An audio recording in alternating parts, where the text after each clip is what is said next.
ဒီလိုရှင်းလင်းနေတဲ့အလုပ်စပွဲရနဲ့ဒီလိုလက်တော့ပတ်တာလေးဖြစ်ဖို့တော့ကိုကျမဒီနေ့အလှဆင်ပါမယ်ဒါအဲ့တော့အလှဆင်ဖို့အတွက်လိုအပ်တဲ့ပစ္စည်းလေးတွေနဲ့ကိုကြိုက်တာလေးတွေရွေးဝယ်လာတာပေါ့နော်အလုံးလုံးတဲ့အချိန်ရောအပြင်သွားတဲ့အချိန်ရောအနံ့ကောင်းကောင်းလေးတစ်ခုရနေပို့ပြီးတော့စိတ်ကြည်ရခံစားလို့ရေမွေးလဲဝယ်လာတယ်ဝယ်လာတဲ့ပစ္စည်းတွေလည်းတစ်ခုချင်းစီပြနေအရင်ဗီဒီယိုရှေ့သွားမှာဆိုလို့ကျမဘာတွေပြင်ဆင်နေဆိုတာပဲလိုက်ကြည့်လိုက်တော့နော်ပန်းရောင်ကြိုက်တဲ့သူဆိုတော့ဒီပန်းရောင်ကျူးလေးကတော့မပါမဖြစ်ပဲဒါလေးကလက်ဆောင်ရထားတာ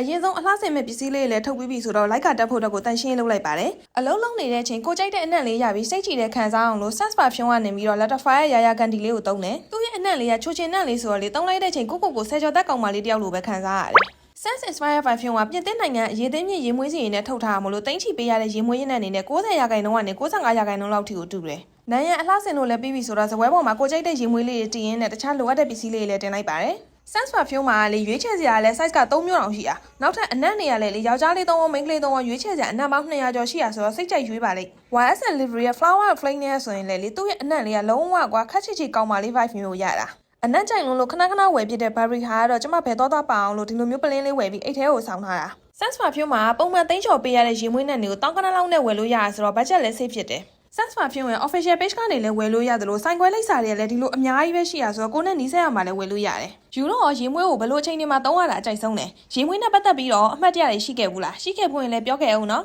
စောင်းနေချီပေးလို့ကျေးဇူးပါ bye